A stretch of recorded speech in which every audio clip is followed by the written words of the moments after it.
Alors aujourd'hui, je vous propose une balade sur les routes de notre territoire, mais pas n'importe quelle balade, une balade en autocar. Et pour commenter cette balade, je suis accompagné de Guillaume, Guillaume qui représente la compagnie Transdev. Et ensemble, on va parler un peu de ces métiers de conducteur de véhicules de transport en commun, des métiers que l'on connaît, parce qu'on a tous été amenés à prendre le car ou le bus dans notre vie, mais il y a tellement de choses à découvrir que je compte sur vous pour tout nous dire. Alors déjà, une première question, on fait tous la confusion autocar, autobus. Il y a vraiment une différence? Il y a une grosse différence. Les autocars, ce sont uniquement des places assises et les bus, ce sont pour les transports urbains des places assises et debout. Donc principalement, nous, pour les transports scolaires, c'est que du car, donc des places assises, et pour le transport de tourisme, pareil. Donc la ceinture obligatoire. Donc là, on a fait tout ce qu'il faut, on a la ceinture, on est bien installé. Bon, on a privatisé Oui. le car pour l'occasion. Donc ces métiers, ce sont des métiers où on aime conduire, mais qui nécessitent d'autres qualités, j'ai envie de dire. C'est un métier passion. Quoi qu'on en parle, c'est un métier passion. C'est un métier où on a une certaine liberté de conduire un autocar, mais un métier où quand même on a une grosse responsabilité en termes de sécurité routière, en termes d'accompagnement de personnes. Donc oui, que ce soit du transport scolaire ou du transport de tourisme, ça nécessite vraiment une anticipation, une préparation des itinéraires et une préparation du véhicule. Alors, on verra tout à l'heure le côté préparation, maintenance du véhicule, parce que ce sont les chauffeurs qui en prennent soin de leur bébé. Mais avant ça, je voudrais revenir sur quelque chose que vous m'avez dit en préparant ce duplex. Il y a deux aspects dans ce métier. Il y a ceux qui vont faire donc, le scolaire et ceux qui vont faire on va dire, le tourisme. Ce sont encore deux différences dans un même métier. C'est deux métiers totalement différents. C'est carrément deux métiers, oui. Totalement différent. Le scolaire, un transport scolaire, c'est un transport matin et soir, avec parfois des cantines le midi, des petites piscines entre deux pour complémenter le contrat, et travaille pas le week-end, hein. Et ensuite, vous avez le transport tourisme, où là, c'est une vocation pleine, l'aventure, le planning qui change toutes les semaines. Un jour, vous êtes à Amiens, le lendemain, vous êtes à Paris, après, vous partez au ski, à Châtel pendant une semaine, vous revenez, vous partez en Italie, donc c'est vraiment un métier totalement différent. Nous, on cherche vraiment des gens, notamment dans le tourisme, qui sachent remplir les conditions de l'activité. Des gens qui soient disponibles, des gens qui ont une faculté, une adaptabilité vraiment exceptionnelle, parce que si on les appelle, si un jour il y a un client qui a oublié un car, voilà, on n'est pas figé, on doit leur trouver des solutions. Donc forcément, oui, on appelle des conducteurs. Ils savent qu'ils peuvent être amenés à partir, que ce soit en France ou à l'étranger.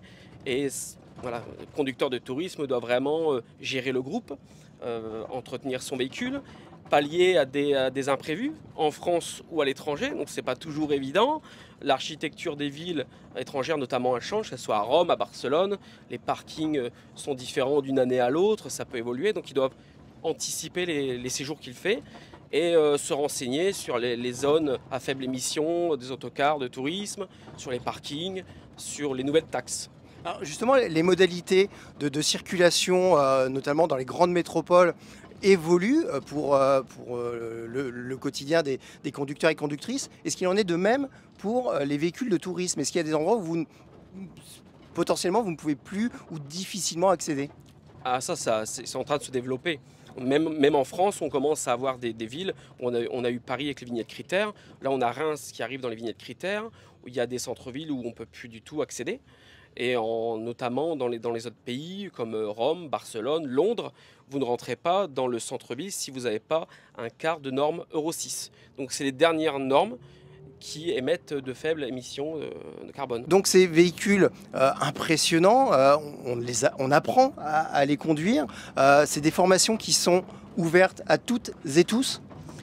Alors, on ne va pas mettre n'importe quel conducteur sur n'importe quel autocar. C'est-à-dire que pour passer du conducteur de scolaire à tourisme, il y a tout doucement, il goûte un petit peu d'abord à l'occasionnel, c'est-à-dire des petites sorties Astérix, des petites sorties à Amiens.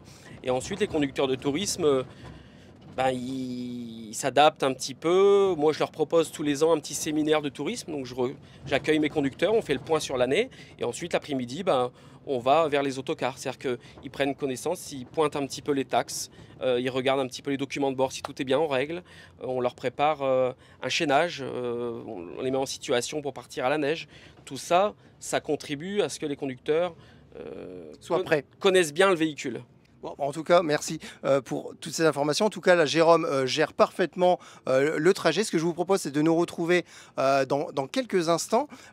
Donc, il y aura Jérôme, donc, notre conducteur actuel, et Sophie, qui seront là pour nous parler de leur quotidien en tant que conducteur et conductrice de véhicules de transport en commun. À tout de suite. Alors, on continue à vous faire découvrir le métier de conductrice d'autocar. Et pour l'occasion, là, on assiste en direct quasiment à la maintenance du véhicule par Sophie. Alors attention, Sophie, qu'est-ce qu'on va vérifier, Sophie? Alors nous allons vérifier les directions, là, donc l'assistante de direction, le kit de refroidissement et ensuite la jauge d'huile. Qu'on vérifie uniquement. Un peu comme sur sa voiture, quoi. Voilà, c'est ça. Par contre là, c'est un peu plus long. Voilà, donc là, c'est impeccable. C'est bien entre le max et le minimum. Bon, ça veut dire que le véhicule est prêt à partir. Voilà. Donc, ce véhicule, vous le conduisez, mais on a bien compris que vous avez aussi en charge la vérification des niveaux Oui. et de tout ce qui fait qu'on va partir sur une conduite sécurisée. Voilà, c'est ça, tout à fait. Bon, alors on va laisser le capot ouvert pour le moment. On va se déplacer un peu pour voir. Venez avec nous. Ce magnifique autocar, j'ai failli dire autobus, Ah oui, non. mais pas d'erreur. Cet autocar vous sert, vous, à transporter des scolaires, c'est bien ça? Voilà, c'est ça, oui. On fait uniquement le scolaire, oui. Alors, il y a combien d'élèves qui montent quotidiennement pour vous, pour votre trajet? Alors en tout, il y a 63 places, mais en général, on est entre 30 et 40 élèves qui montent dans le car. Ah, ils sont sympas avec vous? Oh bah oui, oui, oui, bien sûr, ils sont très sympas. Ils sont souriants, polis, bien bonjour, bien au revoir.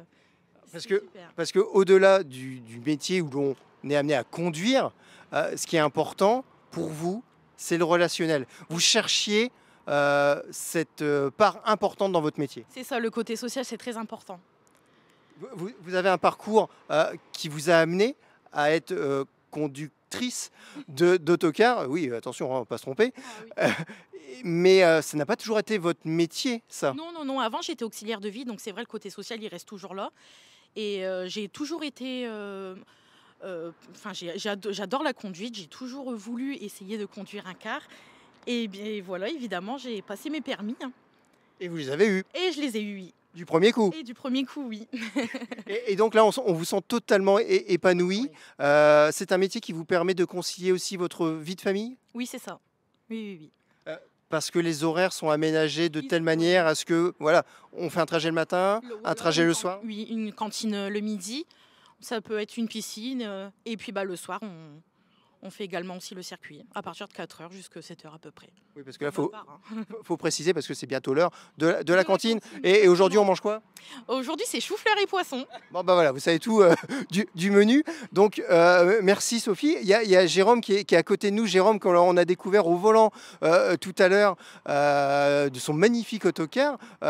Vous, c'est un profil différent. Vous êtes, allez, l'aventurier. Vous partez aux quatre coins du monde, j'ai envie de dire, aux quatre coins de l'Europe. C'est déjà pas mal. C'est ça, on peut se déplacer en France et puis toute l'Europe, on fait toutes les capitales à la demande du client. Ah. Il y a pas- Pour vous, c'est pareil, c'est un métier passion. La route, c'est un besoin. Vous avez besoin de rouler. J'ai toujours fait ça. J'ai commencé par le camion pendant une dizaine d'années et j'avais besoin d'avoir un peu de social, donc de compagnie. Donc j'ai passé le permis autocar et voilà, ça fait 10 ans que je continue à être sur la route. Alors, la relation, j'imagine, Sophie nous parlait des enfants, c'est des trajets courts au quotidien.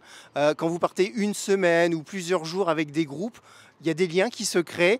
Il y a voilà, cet aspect social qui est omniprésent.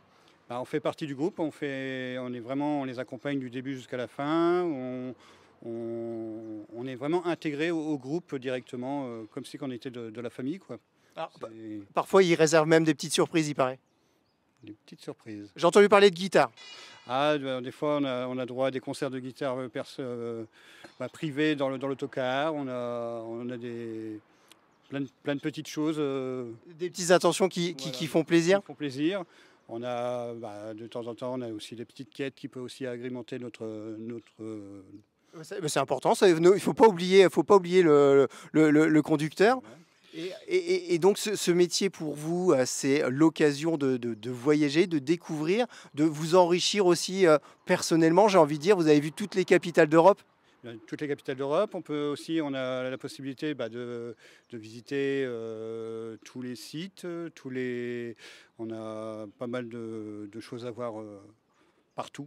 Ouais. On a toutes les portes ouvertes, quoi. Votre coup de cœur, l'endroit où vous êtes allé, vous avez fait waouh, et ça restera à jamais. Jamais l'Irlande.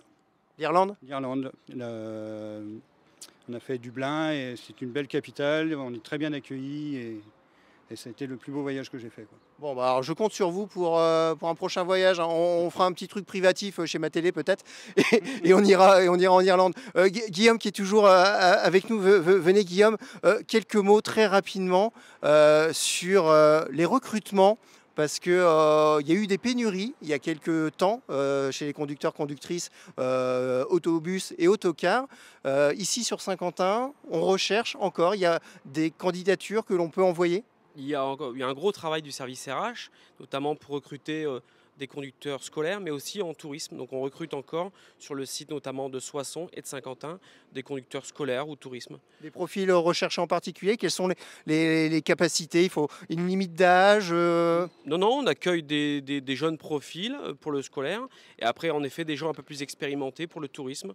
Donc si les gens veulent candidater, ils peuvent aller sur notre site et puis envoyer leur CV et leur lettre de motivation. Bon bah voilà, toutes les infos sont passées. N'hésitez pas à prendre contact donc avec la compagnie si vous avez envie de partir pour cette belle aventure qu'est ce métier de conducteur-conductrice de véhicules en commun. Je dis pas de bêtises? C'est ça. Super, ouais, je ne vais pas me tromper sur l'appellation. Merci à toutes et à tous. Qu'est-ce qu'on vous souhaite? Bonne route? Exactement, c'est ça. Ah bah alors, bonne route et à très vite.